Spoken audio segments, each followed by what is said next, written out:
literally shouted to the top of his lungs, "I hate white people." I'm not making this up. I swear to God. Reggie brought a baseball bat and he cracked one of the rednecks over the head with a bat. My hometown put up American flags. They thought that would remind everybody that we're all Americans. It was so gay. So I got to be, by the way, in brownface. And I'm gonna preface this by saying I'm not making light of the death of Charlie at all. Like just a minute ago when you were talking about these like these dumbass conspiracy theories or whatever, I have a personal favorite, and it's because this guy just keeps rage baiting people, and it's working over and over. So who's that? I've seen I don't know. I don't follow him. I have no clue who the dude is. I don't want to follow him. I'm not assuming whoever it is a leftist, but he ultimately is somewhat making light of his death. But what he's doing is I've seen him in like maybe 3, and I've seen like a bunch of these like dumb conspiracy theories or whatever. But I've seen him in 3 separate ones, and one of them he got like 15,000 likes on his post. But he's just making shit up. So he got a screenshot, and he like you could actually just use like a little airbrush on your iPhone camera app and put like what looks like smoke. And what he's saying is that what happened to Charlie was he's wearing a vest and it exploded underneath his shirt, and that's why I said the whole airbrush thing. So there's like this little extra white shit, this little gray off to the right of Charlie's. It would be like right above his right shoulder. It's better saying as far as he's saying that's what happened. And it's working. And I don't know why it's so damn funny, like just seeing people continuously fall for dumb shit like this. But overall, like the complete, like the idea that there needs to be some, and I get questioning things, but not everything needs to be like dug so far deep into like this, man. It's it is kind of annoying seeing so many damn people come up with a whole bunch of things, like what Candace was saying with those him possibly being shot from sewers. I mean, that's why that dude, the dude earlier said the whole Candace is taking the schizo pill. I kind of agree with it, because I cannot believe she said that. That was insane. Wait, what was the thing that she said that was crazy? All right, so there were some sewers or some underneath like the tunnel argument. Okay. Yeah, exactly. Yeah, I'm not. Dude, I laughed hard as hell when I saw that video, because I cannot believe she it's just not that deep, But the second part, which is again is kind of providential, that we were talking about the whole that you brought up the whole Charlie Kirk thing a minute ago, and so I'm being dead, and I'm dead serious when I say this too. So I see online a lot, people ask like what is it like for like, I guess the best way to put it is a well-adjusted black to be like around like what you see in viral video, or like the average black person. And this is actually it's pretty sad for me personally, because these are my literally lifelong friends. So the day it happened to Charlie, both of them I got I have a group chat with 2 guys I went to elementary school, middle school, and high school with. That I just can't associate with anymore, man. They were they were talking about he deserved it. They called him racist and all type of shit. I've been going back and forth with them for years, because obviously I take the complete opposite position of that, and I've been going back and forth with them for years over this. I've destroyed them on the whole Trump being racist thing, destroyed them on the whole Republican establishment actually being racist. Obviously, as far as we're concerned, they're retarded. They don't actually know what's going on. And there's a mass amount of blacks that are just completely psyoped into believing, particularly by their mothers, that they're racist because they're white. And so yesterday, one of my guys, he sent there was the whole thing with Erica Kirk and Trump being on stage. And don't get me wrong, I think her reaction to it does seem kind of weird to me or whatever, but I didn't respond to it. And one of the other guys in the group chat, he just replied just blatantly, fuck Charlie Kirk. And I just it's just unbearable. It gets to a point where even though I've known these guys my entire life, they've met my kids. I met one of their only one of them has a kid. I've met his. It's just. Do they like Candace, or do they think she's crazy? Well, actually, this is a funny thought exercise. What do you think they feel about Candace? I honestly don't have no idea. Coon. That's how they feel about Candace. What do you mean? Like you know the term coon or Yeah, but house N-word? when a black person says that about Candace, what does that mean?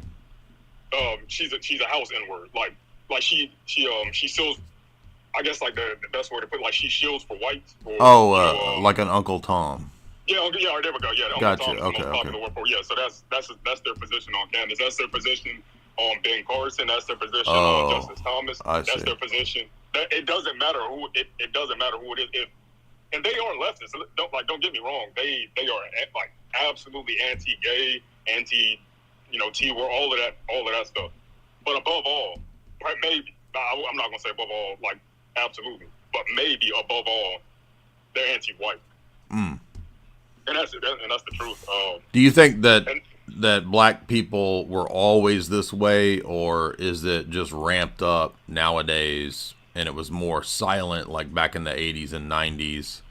Because it seems to me like, and maybe black people were on the down low always against whites, but they just didn't outwardly show it. But like, it doesn't seem like I remember in the 80s and the 90s, it didn't seem as out there. You know what I mean? Like the racial divide seems to have been really ramped up. Not Yeah. and it was this way in the 80s and 90s, and black people just didn't vocalize it as much. Well, I wasn't born. I'm way, I was born in 2000, so Oh, I okay. can't necessarily speak. I can't necessarily speak to. I forgot you were like, younger. That's right. Yeah, but I mean, my mother. Well, I can't like. Obviously, my father. He was born and raised in Africa. My dad is an American. He doesn't. He's not. He has nothing against whites. He definitely has.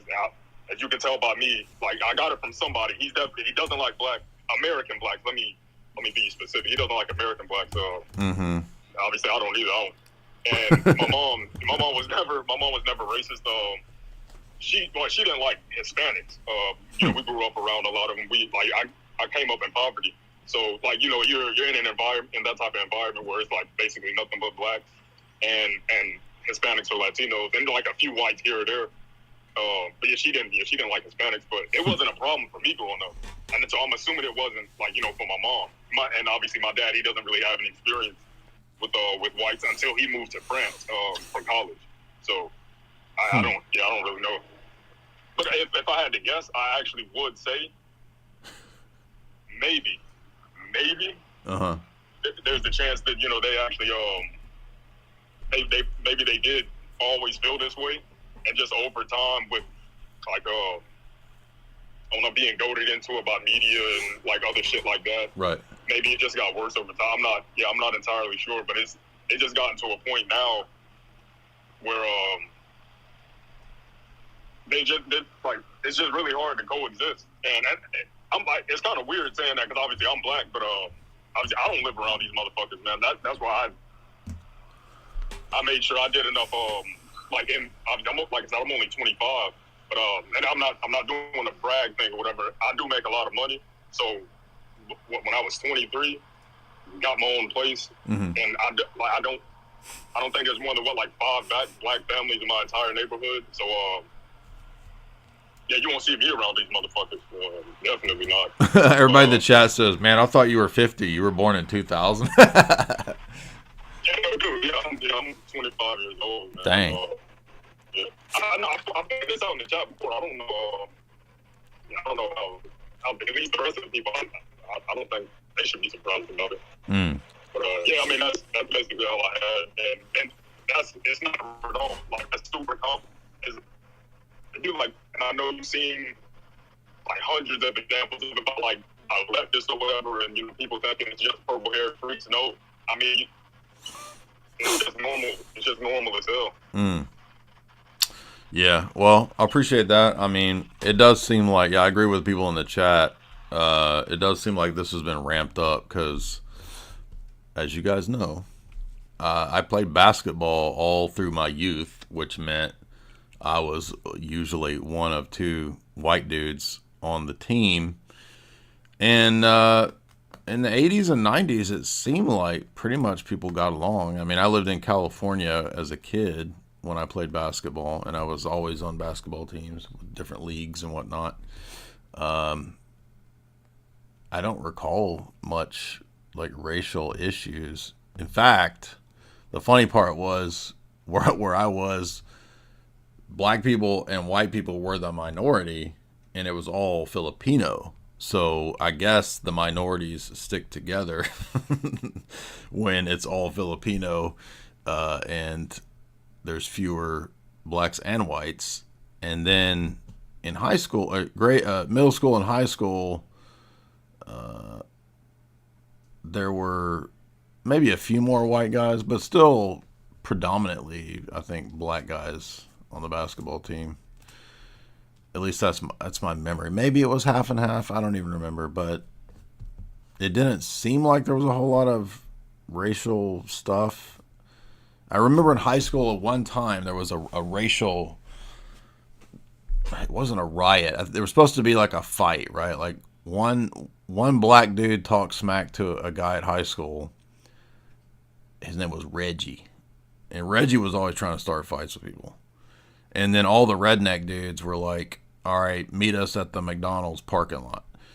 So a bunch of black dudes and a bunch of white dudes, this is a funny story, and a bunch of redneck dudes went to the McDonald's parking lot to fight. And everybody thought nothing was going to happen, but it turns out Reggie brought a baseball bat and he cracked one of the rednecks over the head with a bat. And so this became this huge, like, racial issue, which, I mean, it was to a degree, but I mean, and yeah, hitting a dude with a baseball bat is pretty crazy, but like the whole town was all worried about it. So they put up, I'm not laughing at the dude getting his head cracked in because that sucks, but the town put up, this is so stupid that they thought this was going to do. My hometown put up American flags all over the roads everywhere because they thought that would remind everybody that we're all Americans. It was so gay. It was just like, dude, nobody gives a shit about that. But and by the way, I wasn't involved. I was not a redneck in high school, right? So if you don't know, like in high school, there's cliques, and I went to high school in the South in Tennessee. So Tennessee story time. That's right. Everybody says everybody has cliques, and like he was talking about the Uncle Tom. Like in high school too, you had the black dudes that acted like white dudes. I remember there was one black dude that wore a tie every day to high school. He probably went on to be successful, but he didn't act like a black dude. He was like acted like, Bryant Gumbel type of black dude. And then the more thug black dudes, they just kind of hung out, stuck to themselves. And then there would just be kind of like the normal black dudes on the basketball team that I interacted with. But I wasn't a jock. That's the thing. Like I wasn't, because jocks would also kind of hang out with like the popular black dudes that were good at sports. And in the 90s, there wasn't a whole lot of there was some thuggery, but it wasn't as many thugs as you might think. I wasn't really a jock. Because I actually quit I would have been a jock if I'd have kept playing. I quit the basketball team because I was going to do stand-up. So I wrote a stand-up routine, and I became a theater dude. And yes, I'm heterosexual. That story was juicy. It is a funny story. It's just like the thought of the town, like if we put up American flags everywhere, this will solve the racial problems. Anyway. I was a theater kid, yeah. In fact, speaking of, let me show you this.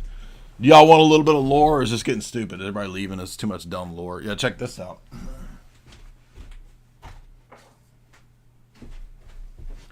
And I'm going to have a hard time convincing you that I'm a heterosexual after I show you this, but I had no say in this, even though I spent all 4 years of high school I'm talking about intensely involved in theater, speech tournaments, drama tournaments, all the time. This is my high school senior play. My mom found this and she sent it to me. And by the way, it's weird because it looks absolutely like mint condition from 1997. Nothing has changed. So, like, here is my senior play, West Side Story, and then you can see my name right here. I don't know why I autographed my own playbill or bulletin or whatever this is. I don't remember. And then I see like some other people that I remember from the play signed it. But I also think that maybe I was making a joke about forging people's names, because I don't understand why they would have signed my playbill in a pencil. And it looks like somebody tried to sign it twice. Anyway, it just doesn't make any sense. I don't remember what was going on. But yeah, here's my West Side Story. And the funny thing about this, which will get me canceled, is that I was Bernardo. So, if you're familiar with West Side Story, which I don't care for, I think it's kind of stupid. It's just Romeo and Juliet with wasps and Puerto Ricans. Or Cubans. Are they Cuban or Puerto Rican? I don't remember what the story is, but when you're a jet, all the way from your first cigarette to your last dying day. So I got to be, by the way, in brownface. People don't know this. I was in brownface. Because in the 90s, nobody even thought anything about it. Like, if I was going to play the villain, Bernardo, well, I had to be brown, because Cubans or Puerto Ricans or whatever, right? So I had brown face. No, I left one thing out because I realized I answered that I can't really speak to what's happened as far as maybe blacks having this underlying hatred of whites in years past. But as far as my lifetime, they always have. I'm talking from a very young age, like a very, very young age. Second grade, I had a kid named Hart, H-A-R-T, spelled like that.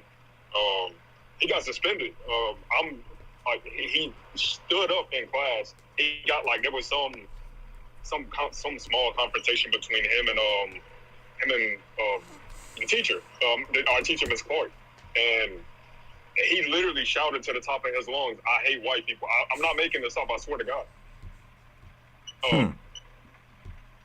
So, we were seven. Obviously, we were second grade. We were 7 years old at that point. So, it started at home, and they keep it with them, as they get older.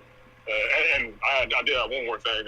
Yeah. And obviously, everybody on Twitter at least can clearly tell I'm heterosexual. My son is literally laying on my chest in my profile picture.